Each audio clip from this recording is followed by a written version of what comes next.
Sophie se rend compte à la naissance de sa fille que le père n'est pas celui qu'elle pensait. Mariées, elles sont tombées enceintes de leur amant, se retrouvant dans une situation complexe. J'ai vraiment voulu utiliser ce sujet-là pour revenir sur beaucoup de choses très importantes. Premièrement, ce qui m'intéresse, c'est pas de juger. Je suis pas parfait et je suis pas là pour... c'est pas le sujet en fait. L'objectif en fait, il est de dire, parce que je reçois énormément de messages, j'ai échangé avec énormément de monde, je connais globalement plein de pensées différentes. Et aujourd'hui, on est surtout dans une période avec des propagandes, avec une volonté de nous dire « Faites ce que vous voulez, prenez votre plaisir où vous voulez. Vous en avez envie, allez-y, dirigez-vous vers ça. » On est totalement à l'inverse de mettre un cadre. C'est-à-dire que encadrer quelque chose d'une structure, de parfois s'interdire quelque chose en sachant pourquoi, on se refuse tout interdit parce que l'interdit serait synonyme aujourd'hui de restriction et l'être humain est censé être totalement libre. Et très souvent ceux qui vous disent que vous êtes totalement libre sont ceux qui vous ont mis ou vous mettent dans une prison que eux-mêmes ils nomment liberté.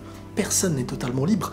Et dans un sens, j'ai envie de dire tant mieux. Et parfois, il faut savoir se structurer. Non pas pour s'empêcher de vivre, mais plutôt pour mieux vivre et savoir dans quel cadre le vivre. On m'a déjà dit, une personne, une femme, si elle a envie d'aller à gauche et à droite, de s'amuser, de prendre son plaisir, eh ben elle le fait. Et personne n'a à lui dire de ne pas le faire. Si un homme a envie, parce que moi je mets l'homme et la femme au même niveau, pour moi il n'y a pas de la femme ne peut pas s'amuser à gauche à droite, mais l'homme lui, bizarrement, c'est le roi sur terre, il fait ce qu'il veut. Alors là vraiment pas, c'est pas mon discours. Donc ce que je dis, ça s'adresse à l'homme et à la femme, le sujet était la femme. Mais c'est pareil pour moi. Et donc, quand j'évoque très souvent ce sujet de s'apporter une structure, de s'engager en couple, de ne pas jouer avec les humains, de ne pas être dans l'idée de cette personne c'est comme un objet que je loue et qu'il m'intéresse plus, je le rends. Vous êtes des humains, vous n'êtes pas des objets, vous avez un cœur. Et le problème de tout ça, il n'est pas d'empêcher l'être humain à avoir du plaisir, d'empêcher l'être humain d'avoir des pulsions, de ressentir une envie. Non, mais de structurer, d'encadrer. Pourquoi ? Encore une fois, pas pour dire c'est pas bien, mais simplement parce qu'il y a des conséquences. Il y a des conséquences. Faut arrêter de croire que c'est faux. C'est pas histoire de se dire j'ai une morale. Non. C'est parce que les conséquences, elles sont destructrices. Quand on est jeune, on se dit tranquille, il n'y a pas de problème. J'en ai envie, je fais. Sur le moment, ça me fait pas mal. Alors peut-être que l'autre, il est déjà dans la conséquence. Mais toi, tu la vis pas, donc tu te dis, il n'y a pas de souci. Pourquoi on me parle de m'engager ? Moi, j'ai envie de m'amuser. Et il y a même une fierté qui existe aujourd'hui, d'additionner les conquêtes. L'homme ou la femme, c'est pareil. Additionner les conquêtes. Et le plaisir même de dire aux gens, moi, je suis pas quelqu'un qui m'engage. Alors, il y a un engrenage, il y a beaucoup de choses à côté qui nous poussent à avoir ce genre de pensée. Chacun pense comme il veut. Moi, je vous donne mon avis, mon ressenti, mon analyse, ma compréhension de la vie. Chacun pense comme il veut. Quelqu'un qui a envie de s'amuser, il s'amuse. Moi, je dis juste que ne pensez pas que les choses sont sans conséquences quand on touche au cœur, au corps, à l'esprit, à l'être humain. C'est pas sans conséquences. La structure, elle n'existe pas juste pour embêter l'être humain. La structure, elle vient préserver, pouvoir accomplir dans un cadre qui te permet d'être bien, voire améliorer. Quelqu'un qui refuse de s'engager, comme je le dis, c'est quelqu'un qui a peur. Et quand c'est un homme qui pense comme ça, pour moi en tout cas, c'est qu'il a peur de s'engager. Et quelle femme accepterait quelqu'un qui n'a pas envie de s'engager avec elle? Parce que l'engagement, c'est quoi? C'est prendre des responsabilités. C'est se dire, moi je joue pas. J'ai été patient, et dans la continuité de ma vie, je vais maintenant créer mon cocon. Et cette personne, je l'ai choisie. Et cette personne, je la respecte. Parce que je mets un cadre autour de nous. Ce qu'on va accomplir, c'est pour elle et moi.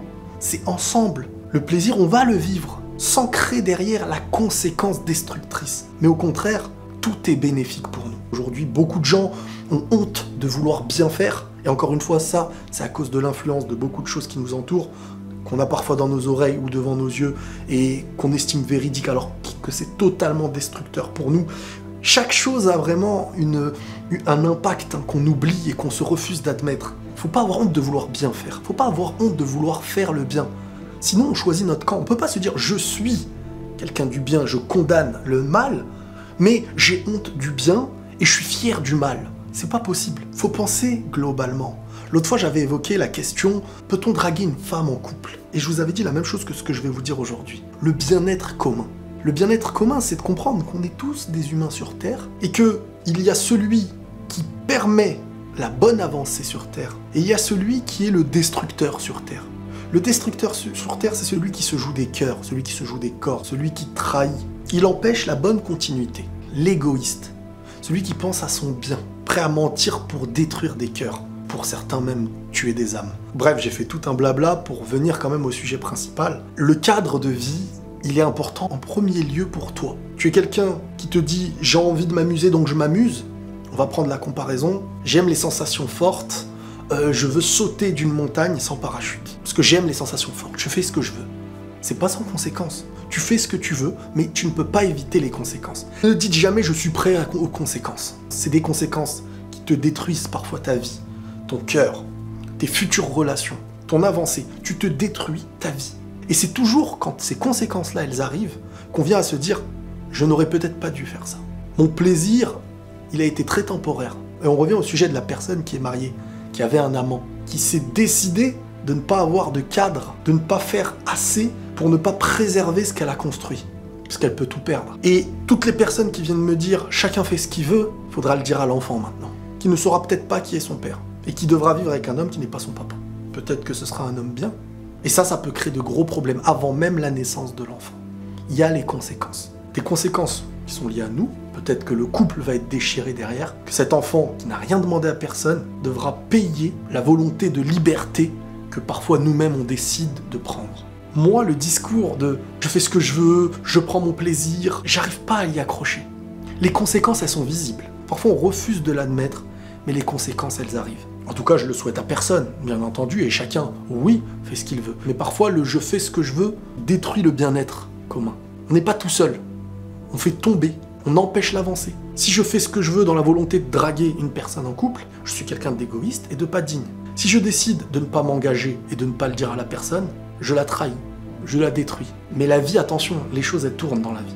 Ce que tu fais, un jour il y aura la leçon de ce qu'on te fera. Préservez vos cœurs, préservez le bien-être commun. Vous savez, tout ce qu'on fait de mal, c'est à nous qu'on le fait au final.